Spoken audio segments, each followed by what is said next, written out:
For those of you guys that have been following the Sideshed podcast and in our community for a while, you know we do enjoy doing some pretty darn cool things. Our Learn and Travel program has been around for a few years now, and we effectively take trade business owners across to amazing destinations where we can either surf or ski. So the last few years we have been traveling to New Zealand on ski, learn and ski programs. We've been traveling to Japan earlier this year on a ski and learn program. That's 2018. And then we also traveled to the Maldives for our first surf and learn in 2018. However, in February of 2019, we are holding yet another ski and learn, and it's going to be in the lovely Furano in Japan. And Furano is basically up in the Hokkaido region, which is powder heaven. So for all of you guys that want to come along to that, and I thoroughly encourage you to, because they are such cool events, they are just the best. It's a tax-deductible trip. You get to go skiing or surfing in amazing locations. And this time we're heading to one of the best powder resorts on the planet. So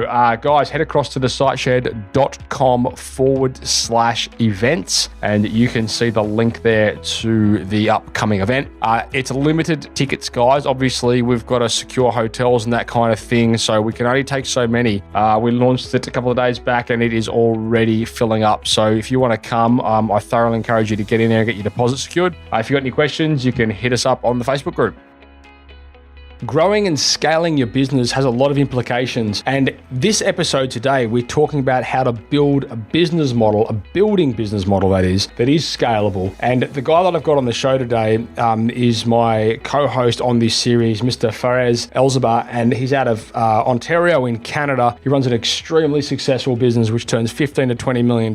And that business has been growing and scaling basically since its conception. So he's more than qualified to talk about this topic. Now, this episode is a follow-up from the previous two, which the first one was Building Won't Make You $1 Million, Marketing Will. Make sure you go and check that out. He's left some awesome frameworks behind for you. The second episode was Stop Working for Free, Time is Money. Again, another amazing episode with some excellent frameworks and really insightful information around staffing and I suppose pricing correctly. So making sure that you guys are getting paid for the time that you're spending on things like bids, proposals, quotations, and that kind of stuff. And then this episode, we wrap it up where we talk about scalable models and we dive even deeper into things like, recruiting staff, hiring the right way, business systems, and all that kind of stuff. So it's a really interesting closure to this amazing series, which of course is called Creating $1 Million Design Build Business. That's all from me, guys. If you got some value out of this, please do me a favor, go and share it with someone. That's how we spread the word with the Sideshed. We like getting guys to share the content so that they're adding value constantly to you and your friends and your colleagues, etc. Please head across to iTunes, leave us a review. It's not a big ask. It will take you the grand total of 3 minutes, and it does help us with our rankings. So please go and do that. Otherwise, let's jump right in. Enjoy this episode. I know you're going to love it. My name is Matt Jones. This is the Sideshed podcast, and I want you guys to get out there and build yourselves $1 million business. Giving tradies and contractors around the globe the tools to run a modern business. You're listening to Toolbox Talks from the Sideshed. Now here's your host, Matt Jones. Hello, listeners, and welcome back to Toolbox Talks on the Sideshed podcast. My name is Matt Jones, and thank you once again for sharing your earbuds with us, regardless of where you are around the planet. You're joining us today for the third part of the series we've titled Creating $1 Million Design Build Business. I've got my man, Elsabbagh from Ottawa General Contractors over in Canada. The first episode we recorded was Building Won't Make You $1 Million, Marketing Will. The second episode was called Stop Working for Free, Time is Money. And in this third and final episode, we're talking about building a model that is scalable. Ferris, welcome back. Awesome, man. Thanks for having me. Rock and roll. Man, it's been a good series so far. We've dived into some pretty nitty-gritty stuff, some awesome frameworks. For the listeners out there, if you haven't listened to those, go and listen to them, because this episode here is certainly going to tie it up, and it'll stem into the ones that we've already recorded. So make sure you go back and listen to the first two of this series. Ferris, in this episode, we're going to be talking about building a model that is scalable. I know you've certainly got some runs on the board in regard to this. You've got a massively growing, highly profitable business over in Canada, building business that is. And I know when we're talking about growing a business, typically there's the problems that people encounter are, well, we don't have enough work, so we can't grow enough. Or the other major problem is we're going too quickly. How do we make it scalable? You certainly fall into the second bracket by the sound of things. So I'm looking forward to getting your feedback on this. I know here, like a lot of our clients, especially the builder clients, they're booked out years in advance, which is great. Except I just feel like sometimes, when you're that booked out, you could probably be facilitating it a little bit better. But I'm keen to hear your thoughts and your frameworks around that. So I suppose primarily we talk about building a scalable business. I mean, I know we have a lot of conversations and we're putting a lot of emphasis at the moment into systems and processes, policies, procedures, blah, blah, blah, all that kind of stuff through a number of different avenues. Firstly, like a platform that can enable you to store your systems and give your team access to it. And then secondly, of course, like project management. And so I'm really interested to see how you guys have done it and how you guys still continue to do it. What's your take on, I suppose, that whole philosophy behind systemizing your business and more importantly, implementing systems in your business? Yeah, it's a beast, right? It's implementing systems, creating processes, procedures. It's been about 5 or 6 years in the works, right? And it's taken basically we don't necessarily have a specific methodology, but what we've always looked at it as what are our pain points and try to reverse engineer them and how to make our lives easier. Right. Mm-hmm. But that's specific to business, to systems. But the way I like to look at building a scalable model is with the trifecta. Any successful scalable business has 3 components, the trifecta. So 1 is leadership. Okay. 2 is the team.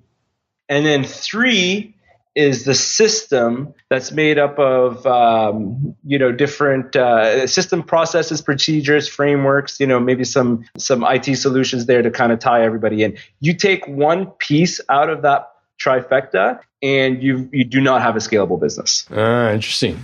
So it all starts with leadership, yeah? It all starts with leadership. I mentioned in the previous show that, once upon a time we were in Toronto and Calgary. And really what fell apart there for us was not sales and marketing.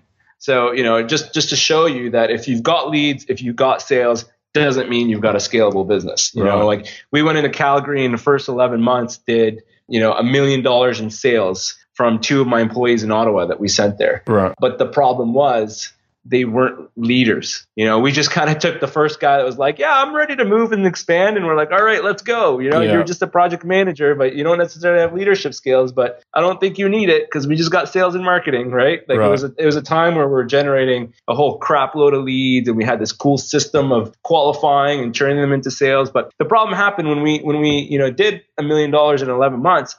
Now you had to build $1 million worth of projects. And that became very difficult for them. And, at the first chance they got, they threw in the towel and just quit on us. And that was a fun time for us. So let's expand a little bit on leadership and let's talk about, I suppose, key factors of leadership, because leadership is a pretty all-encompassing term these days. So I'm curious to see what elements of leadership you found were paramount or what were missing in that example that you gave before.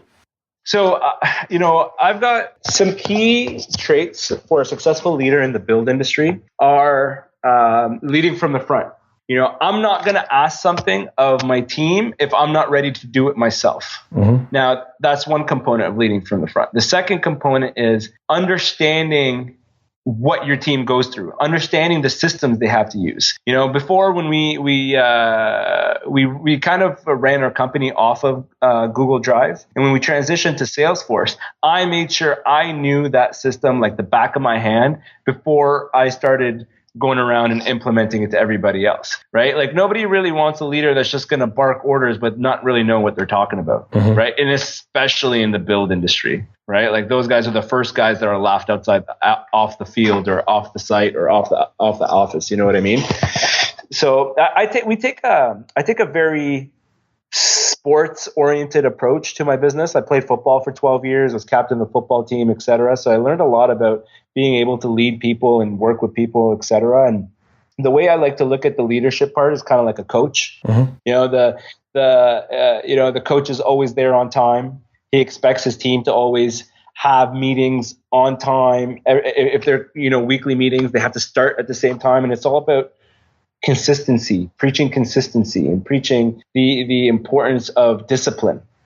Right. So, but in order to preach and teach and lead these kind of qualities and try to push them to your team, you have to encompass them yourself. Right. So leading from the front is very important.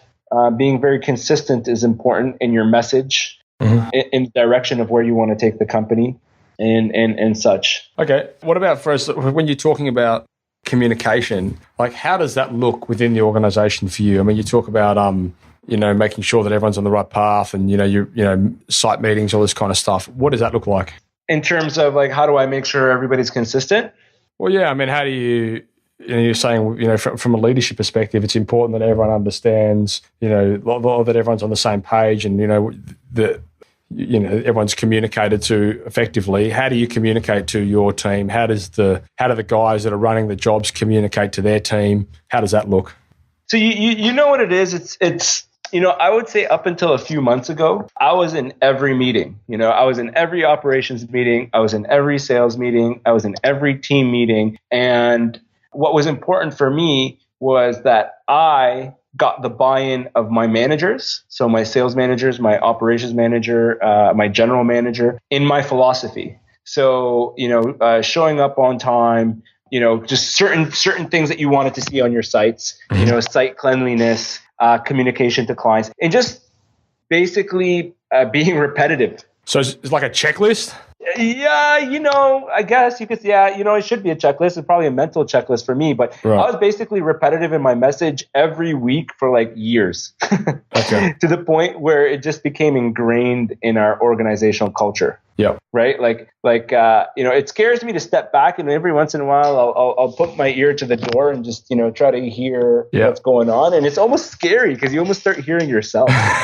Right. But that's when you get the little boy giggles, right? Because it's like, oh my God, it's working.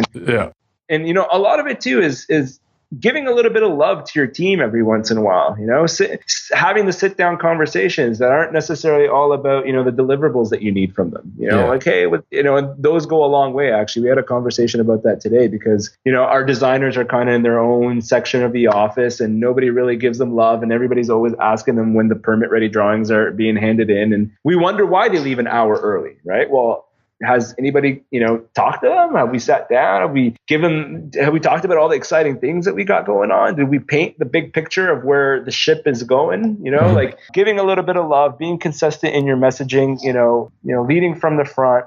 Don't be a hypocrite. I think is very important to a leader, as a leader. Right? Yeah.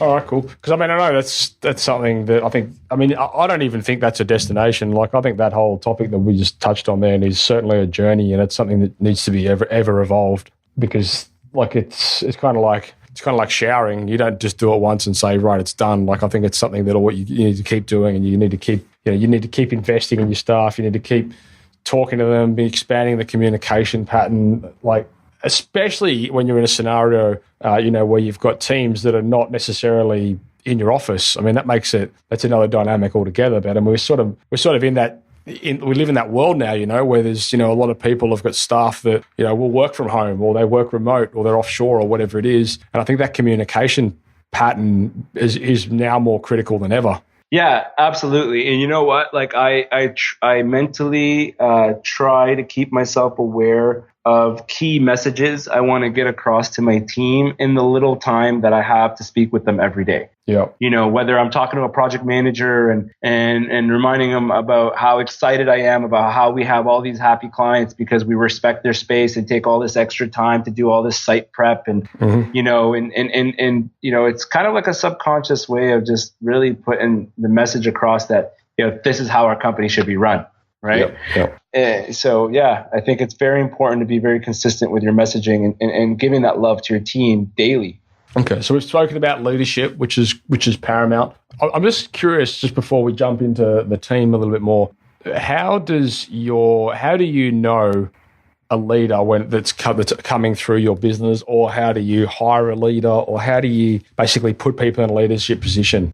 Ooh, that's a beast of a topic, right? I mean, traditionally, my companies have we've promoted from within. Yeah. So all my managers have been with me for years. The guy that's running, my general manager of Ottawa General Contractors, came out with me to Vancouver years ago to start Vancouver, and moved back here with me to run the Ottawa office. So they're guys that kind of been grooming under me. I guess you can say I'm pretty demanding, in the sense that I expect the best.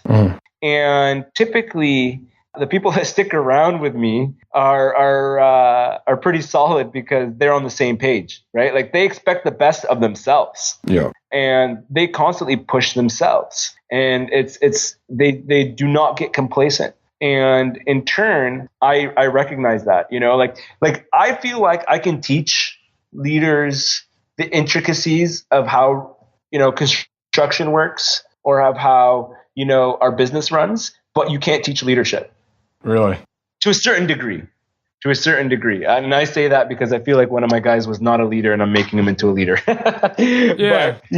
But I guess maybe that's where experiences come, and maybe they learn from experience. Maybe when I say you can't teach leadership, you can't formally teach it in like a classroom setting, but maybe through experiences it's shaped. Yeah, it's interesting, isn't it? I mean, I've read so many books over the years that sort of say the same thing. You're a leader or you're not, and I don't know if I agree with it, to be honest. Like, I think it's I think leadership can be learned, and I recently recorded a 3-part series with a fellow here in Australia called Edward Plant, who's part of the community. He's an amazing guy, and he's got an amazing business, and he spent years, in the military, and the military, of course, is all about developing leaders, and like the military doesn't run without leaders. You've got your overarching, your leaders, and then you've got it all filters down through the different tiers, with all your lieutenants, your colonels, your captains, blah blah blah. Then you've got your platoon leaders and all this kind of stuff, but it's all leadership, and those leaders they're developed. I mean, sure, some of them will have traits of leadership initially, but I can't imagine in any instance there would be somebody who's like, okay, bang, pull the trigger, you're a CEO, you've got everything that it needs. Like, I think all those guys would have to develop those skills.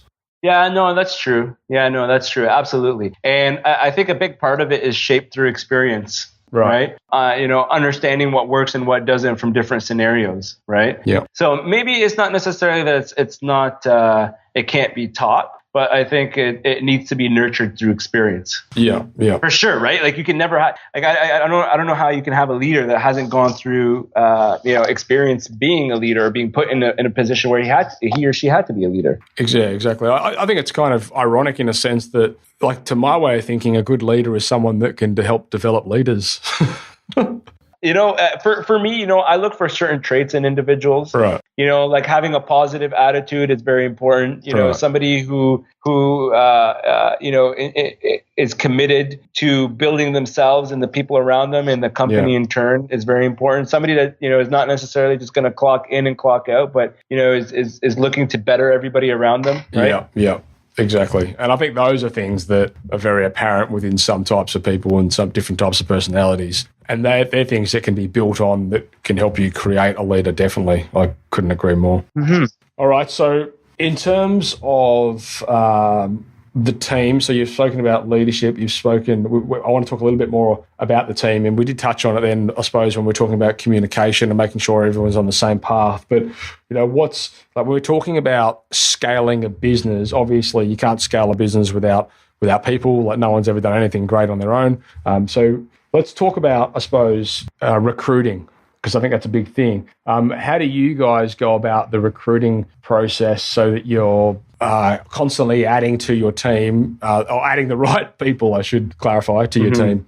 Well, you know what? That's probably one of the hardest things for us to do, especially. It's still one that I'm trying to perfect, and it constantly throws curveballs at me. Yeah. Individuals who I thought were going to be rock stars were complete flops, and people who are just desperate to hire because I needed to, and I thought were going to be flops, turned out to be rock stars. Yeah. And I can't tell you that I figured it out. But when I reflect back on, and I do a lot of reflecting, when I reflect back on the success that we've had, it always came back to my team. I have an amazing team, and part of our HR strategy is that we constantly have job postings up. So we have a careers that constantly gets resumes, because if you could probably imagine, if I lose a sales guy, I mean, that could cost me a few $100,000 a month in sales, right? Like it's very important that I plug somebody in right away. So an important, and I'm always interviewing, even if I don't need them to. I think actually one of the strengths that I've had from an HR perspective is when I was ever down a man or woman, I had somebody right away ready to go. Right. And that's very important for me in the size of business that I have, right? Like one of my offices, the burn rate is $150,000 a month. You can imagine, like, business needs to be done at that rate, right? There's no time for waiting, right? But what I look for more than anything is a positive attitude, especially in construction. Right. You can so easily get caught up in the negativity, right? Right? And like, I'm going to be around these people like half my life. If you think about it, like half your day is at work, and half your, when you're not sleeping, half your day is at work, right? Like, I don't want to be around these negative people. And we've done such an amazing job of bringing together positive people that make it a very pleasant place to work. Yeah. And we contribute to the organizational culture to make sure it's that way. But the interesting thing is like when you have a team of positive people, it becomes really easy to figure out who's disengaged. And it becomes really easy to hone in and focus in on it and really figure it out, right? Yeah. So to me, like, you'd be surprised. I mean, like, now more than ever, we hire for experience. But at one point in time, I had a whole team of people that didn't even have construction experience. I mean, I do not encourage that at all. But we've learned a lot from that. But like, as a great example, my general manager, the guy that went out with me in Vancouver, like, he used to be a server, like a bartender server when I met him, and actually I found a really interesting correlation between people from the hospitality industry and coming to work in construction. Their customer service is unparalleled. Like, they've got amazing customer service. It's crazy. Yeah. But yeah, I guess what I was saying is we didn't have, so, hiring people that have a positive attitude. But you know what it really comes down to? We found a big difference is doing on-the-job interviews. So if I got a prospective project manager, he's going to do a ride along, and my operations manager is going to ask him to point out some deficiencies, or maybe see how he interacts with the client or interacts with the tradesman. That went a long way too. Interesting. Very interesting. Yeah. We interrupt this podcast today to talk to you very quickly about Tradie Web Guy's content creation program. That program has been designed specifically for trade-based organizations as a way that you guys, as trade business owners, can start creating content that enables you to engage better with your customers and your potential customers. It will enable you to build trust and build rapport, because what you're doing is you're investing in educating them. Biggest problem that we see with our customers today is that they're not regularly updating their websites. And that's a problem, because first of all, the search engines are looking for that. And second of all, potential customers are also looking for it. Tradie Web Guy's content creation program has been specifically designed to help you get regular, relevant content on your website consistently every month. We know that it's hard when you're out there on the tools, and we know that sometimes you don't always have the time to be able to do these things yourself. So we're taking it off your hands for you. It's a service that we're offering for you guys. We want to make sure that you're getting this done because we know how important it is. Anyway, head across to tradiewebguys.com.au/content, fill in the form, and one of our representatives will come back to you. You spoke about, from a leadership perspective, most of your leaders come from within the business, and they're people that they've sort of moved through the ranks, etc.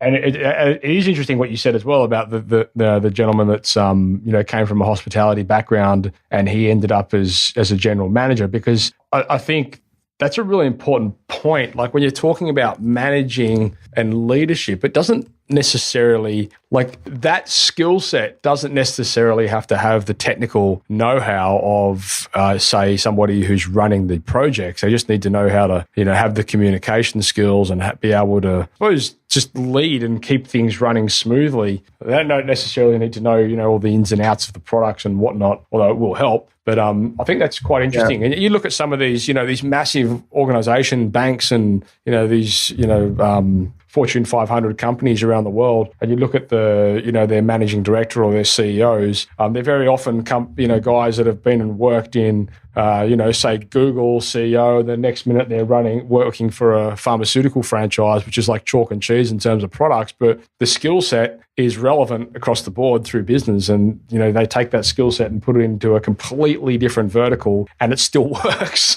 Yeah, I mean, it's really interesting how that works. I mean, there's of course downsides to it, but so with Brian as example, my general manager that came from the hospitality industry, sure, maybe we lost a little bit on the construction at that time. He's got a lot of experience now, but sure, he lacked on the construction side of things, but he really understood people. Yeah. And if you really think about it, construction, at least in renovations and home building, at the level that we're at, is all just people management. Yeah. It's not like you've got one guy that knows how to build everything from the foundation to the roof, right? You really rely on experts. Yeah. So when you're relying on experts, you're managing those experts, you're managing clients, you're managing supply, you're basically relationship managing all across the board. Yeah. And that's really what can make or break a company like us. You can imagine I've hired project managers that knew how to build a whole house by themselves, but didn't really understand how to speak to clients. Exactly.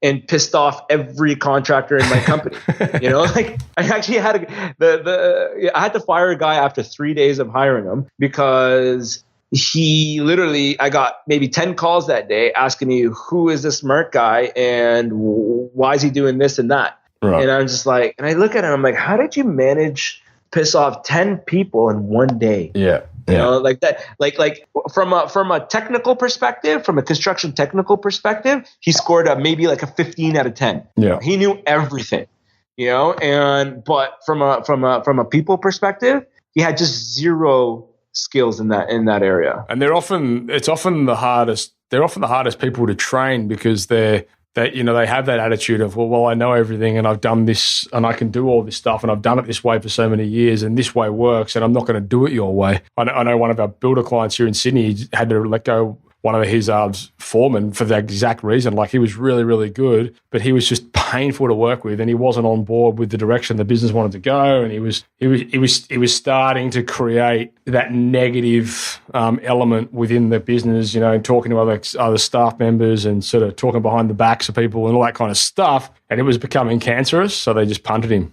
Yeah, part of my my interviewing strategies is I get guys to write me an email of why they'd be a good fit because, I don't know how it's like in Australia, but a lot of guys in residential construction aren't good with email communication or really like written English to a certain degree. So when I noticed that guy had really well put together emails. So it was really interesting because the guy that I fired in 3-4 days, because he had amazingly put emails, really well spoken English, but just terrible people skills. So it's like, I guess like the best advice I can give in that department is hire quick, fire quick. And, you can't really let that kind of stuff.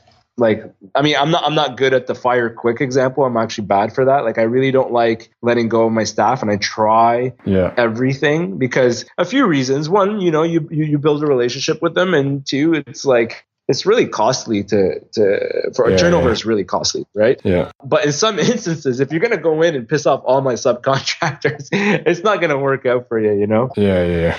Interesting. All right. So, what about retaining staff? So, I feel like we've got an awesome organizational culture here. And part of it, is all like the little things, we provide lunch every Friday. We do a company outing every month. We're committed to creating win-wins with our staff, which basically means that we understand what their career path is and we create a roadmap to try to progress them, because, everybody wants to know that there's growth.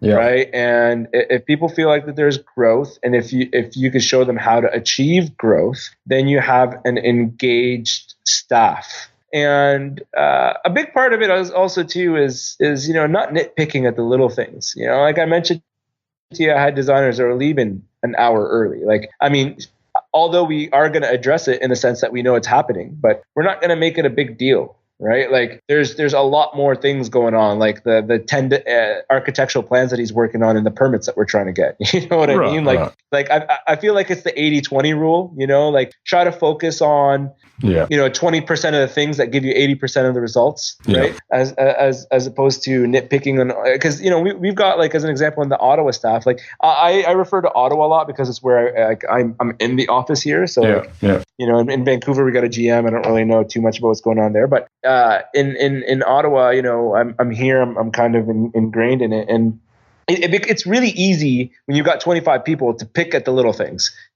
Why isn't your shirt tucked in? Like, why'd you come in half an hour late? Like, and all these little things. But at the end of the day, like, is people don't leave companies, they leave their bosses. Right. And it's really important for me that I'm super fair to everybody. I mean, I learned this all the hard way, right? Like, especially coming from like the football world, where like everything was disciplined. Like your coach was the ultimate discipliner, and you do not talk back, and whatever he wants or she wants, that's it. Right. And you got to give your best. I kind of took that approach when I first came into construction, but obviously that didn't work out really well. When you have project managers that quit on you and leave you with 20 open projects and pissed off clients, you start to realize there's a bigger picture, right? like, oh, okay. And you know what? And even if they start pushing their weight around, like often enough, like, I don't have this anymore, but back then, you'd get them trying to squeeze you for more money, or they're going to leave. And like I would deal with it right away, because a lot of my style is just dealing with things right away, because I have like an unlimited to-do list. But sometimes it's important to take a step back and really think strategically about how you're going to do it. Like yelling back at the guy and tell him, hell no, I'm not going to give you money, go back to work, is not really going to work out for you. Right. Whereas it's like, you know what, let's sit down next week, let's figure out a roadmap for you to get you what you want. Because I truly feel like 2 parties, 3 parties, whoever is engaged in a situation can all get what they want, but you got to figure out what that want is, and that's how you create those win-wins. So I try to buy myself time to try to get win-wins, but what I do at the same time is I'm already looking for somebody else in case. Yeah, exactly. Yeah, it's an interesting paradigm shift, I think, when you're talking about. And I know our friend Danny Kerr does this really well from BT Academy over there in Canada. They've got a really good policy in the space of recruitment, hiring, retaining, and all that kind of stuff. And it's like you just said then, a lot of it does come back to making it relatable to the employee, like making it, okay, well, yeah, the business needs to grow. And obviously that's like my objective, but I want to get to it by helping you get to where you want to go. So what do you want? Like, if you can paint it like that and communicate it like that, I think it's really powerful. Actually, Adrian from Train Group over here in Australia, they've recently done some really cool stuff with some of their clients, where one of the big problems is here in Australia, and I'm sure it's probably the same over there in Canada, where there's so much work, people are happy to jump ship for an extra, $3 an hour that their competitors offer them. So what they've done is they thought, okay, well, why are they jumping ship? It's because maybe they've been offered a bit more money. Okay, but what do they want to do with that money? Well, maybe they want to invest in a property, or maybe they want to buy a new car or something like that. So what they've done with a lot of these companies is they've helped them put in a plan where, as part of being an employee, you get access to a financial advisor who can help you earn with the money that you're getting paid every week or month or whatever it is, invest that into something, or put together a savings plan, just something that is, the next company's not doing. And I thought that was really cool. Yeah, you know what? And I think that's great. I think, part of that process opens up a bigger topic, which is, what are your goals? What are you looking to achieve? I don't think that too many companies are really looking at the bigger picture for employees. And like at the end of the day, employees are looking out for themselves first and foremost, right? Which I don't blame them. Mm-hmm. So if we can start getting involved in that conversation, I think that becomes very powerful because nobody else is doing it, right? Yeah. You're not going to an interview and then the guy, and the guy trying to pitch the company and about how the company's going to try to help him grow. Right. It's more about the person trying to pitch themselves to the company. Yeah. So trying to really like catch that while it's early is very important, right? Because there is a point of no return where somebody's kind of made up their mind and they've kind of checked out. Yeah. But doing those frequently with quarterly reviews or, bi-yearly reviews becomes very important. Yeah. And often enough, the conversation starts with money, but really there becomes a bigger picture out there. Mm-hmm. I need to take off an extra hour a day because I got to pick up my daughter from daycare. Yeah. Okay, well, that's no problem, right? Like I'll just pay you an hour less and you have that flexibility, right? Yeah, and they're okay with that. Just the fact that they have that flexibility goes a long way. But that cost me nothing at the end of the day? Right. And that becomes the most powerful outcome is when you can generate value for your team without it costing you anything. Right. One of the biggest things actually we did with our team, and I think it's kind of relevant. One of the biggest things we did with our team, especially in operations, my project managers always used to bug us for more money. Right. And it was very difficult for us to pay them 80, 90, 100 grand a year. Like, we were roughly around the $50,000 to $60,000. But then we had a bit of an aha moment last year where we're like, you know what? What if we turn them into salesmen? And if we turn them into salesmen, they can bring more money into the company and we can give them a share of that. And that might get them to where they want to be. Right. And then a very powerful thing happened. The company started making more money. The project managers started making their 80, 90, 100 grand a year. And they actually, we revolved them around certain things that they really hated doing. Like change orders, who really wants to present a change order? Do you guys call it a change order or variance? I think I saw on SiteShed. We call them variations. Yeah. Yeah. Oh, variations. Yeah. So it's like, who really wants to present like a variation or a change order to a client only to get them upset because you want to charge them an extra 10 or 20 grand, right? Like nobody ever wants to do that. So what ended up happening is like, they wouldn't do it. And then we'd still end up spending money, but we didn't collect the money from them. Yeah. So now we've got motivated employees that are looking forward to doing these and are actually processing them properly. Okay. Right. Which became interesting. That can be both valuable and dangerous from my experience. I know a lot of the companies out here, they incentivize their staff to upsell, and for the right person, it works well. But for the wrong person who's like overly money focused, it normally ends up in them trying to sell, upsell it's just ridiculous shit to their customers. And so there's a fine line there. There's a fine line. Yeah, no, you're absolutely right. And we did see that happen. Right. Oh, I feel like we only see Alan when he wants money. Right. But then you just got to correct that behavior and remind them, like, look, at the end of the day, we've got to give our clients a positive experience. I mean, that's why they go with us, right? And you got to correct that behavior a little bit. But oftentimes, I mean, then, we start teaching and coaching our project managers to start upselling with creative things that maybe the client didn't see and that they wanted, right?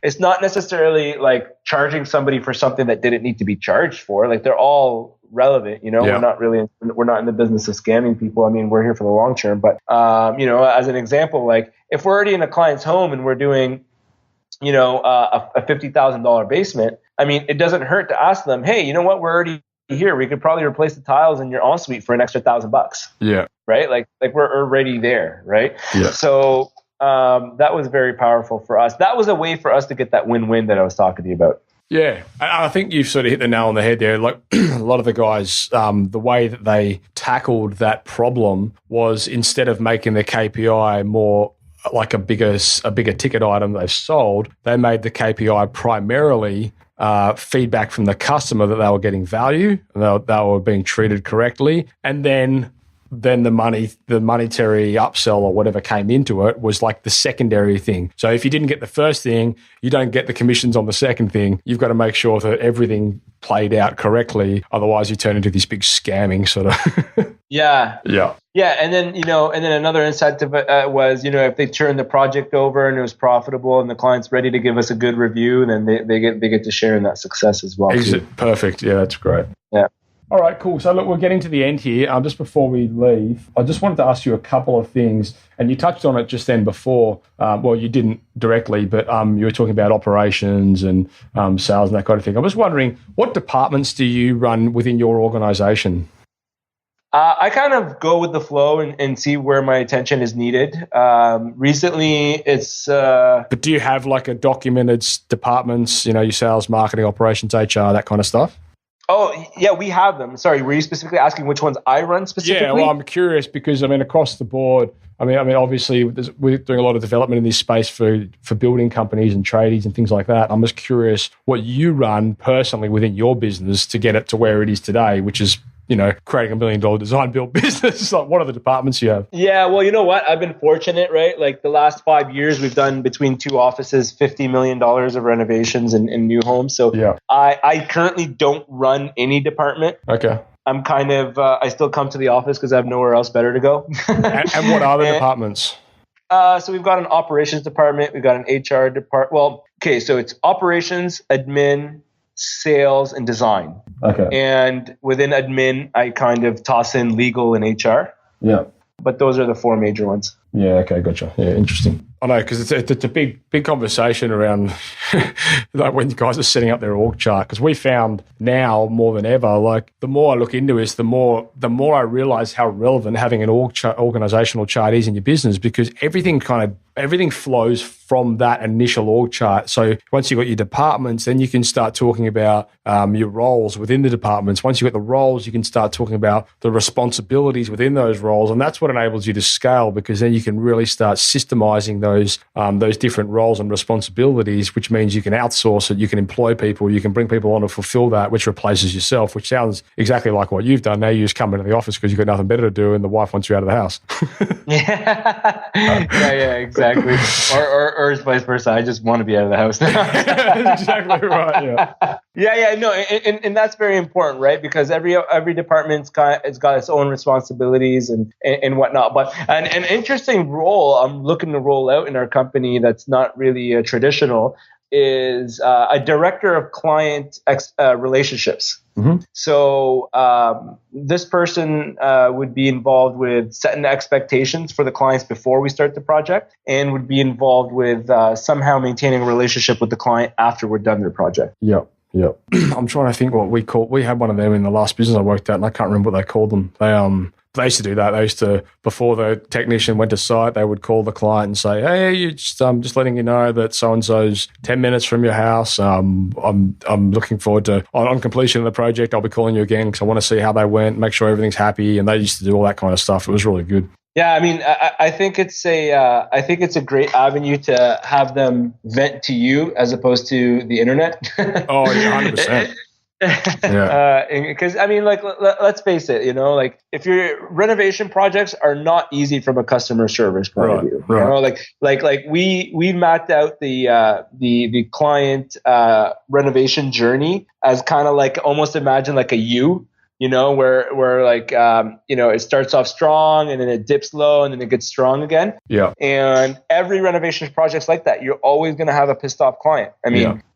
Just the way she goes. So managing clients' expectations and throughout that journey is very important. And so just before we close this one off, in terms of the third part of that framework, you said leadership, you said team, you said systems. How does that systems element to your business look, and where do the systems live? How do you make sure they're being followed, updated, etc.? So, I like to look at systems as like our playbook. Yeah. Like any sports team's got a playbook. Yeah. And what you need to do with that playbook is you need to practice it every day. You need to be able to practice it every day, and then your team becomes really good at it. But you need to be able to make sure everybody's using it properly, or you're just as good as your weakest link. So I also like to look at it as look at business as like just a bunch of information going through a system and being spit out. Yeah. So if that's true, then this system is the way you organize your company, and it's how you deliver on your product or service. So for us and for me, I mean, because I got to roll out and build Salesforce years ago, and I was in charge, I basically took it upon myself to make sure everybody bought into and was using it properly, was just using it every day, understanding myself how I need it to be used, and just repeatedly following up with my team members to make sure they're using it properly. And two things happen: tell them what to do, but also show them the benefit of why they're doing it, to make their life easier, to make the client experience better, to make the company look professional. So do the guys on site use Salesforce? Sorry, for the listeners as well, Salesforce is a customer relationship management software tool, CRM, you probably may have heard. So, sorry, did the guys on site use CRM, use the Salesforce? So a lot of our work is subcontracted out. I mean, we do have in-house contractors, but my project managers use Salesforce. So they go on site, they'll take pictures, they'll upload it to our client portal, and they'll kind of put some notes, depending on what that picture is. So they use it like job management almost. Yes. Yeah. So, they use it on site, but also we use it for budgeting, for scheduling, for client relationship. Yeah. Okay. And so that's how the guys on site work. What about how the office runs? I mean, obviously they've got procedures and things they need to fulfill. I mean, every job would have, I imagine, like a series of checklists that need to be ticked off in order for the project to, in the preliminary stages, throughout, and then post. How does that look?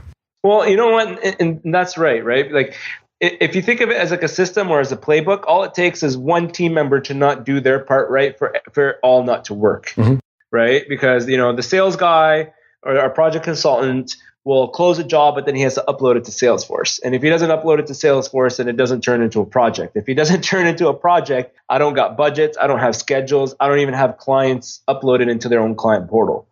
And then if my project managers aren't following through on how we pitch to the client our system works, well, then we drop the ball there too. Right. So there's a lot of moving parts. It's a beast to tackle. I mean, switching systems, change management is a discipline on its own. But really what I suggest for anybody to do is, I've seen people try to implement systems without understanding the systems, and they completely failed. If you're going to implement systems, or if you're going to hire somebody to implement systems, they need to know the ins and outs, and they need to be able to be around to teach your team, because it's not something that they're going to perfect in a month or two. Yeah. It probably could be a 6 to 1 year investment. 6 month to 1 year investment. Yeah. And do you store the business processes and those checklists? Are they sort of all online, or are they in folders in the office, or how does that look? No, they're online in Drive, so they can pull up Google Drive to be able to kind of go over their checklist, and also to train new employees coming up. But a lot of it becomes habitual after a bit. Thank God we haven't had too much turnover, so it hasn't been a problem for us. But actually, I know of our Vancouver office had to go through a lot of turnover, and that becomes very difficult from a systems point of view. Imagine your whole team, if you got a brand new team, well, now you got to teach them again for a whole year, right? Which is where systems come into play. Right. Yeah, exactly. Yeah, exactly. All right, cool, man. Well, look, I think we've pretty much covered everything. Is there anything else you wanted to wrap up before? Oh, actually, one thing that we didn't talk about was, I wrote this down and now I can't find it. Where is it? No, I can't find it. There was something there I wanted to talk about, but it looks like I've forgotten. Anyway. All right, cool. Well, look, I think we're pretty good closing this one off. Is there anything you wanted to add to building a model that's scalable? No, I think that a lot of people can achieve a scalable business, but it just takes a lot of hard work and effort every day. I mean, like anything else that has to happen. But appreciate everything you guys do over at the Site Shed. I think it's a fantastic group. I feel very fortunate to be part of it, and everything that you do, Matt, is great. Thank you so much for having me. It's been fun. So Faraz, where can people get hold of you? Do you want to give us a quick rundown on some of the contact details, etc.?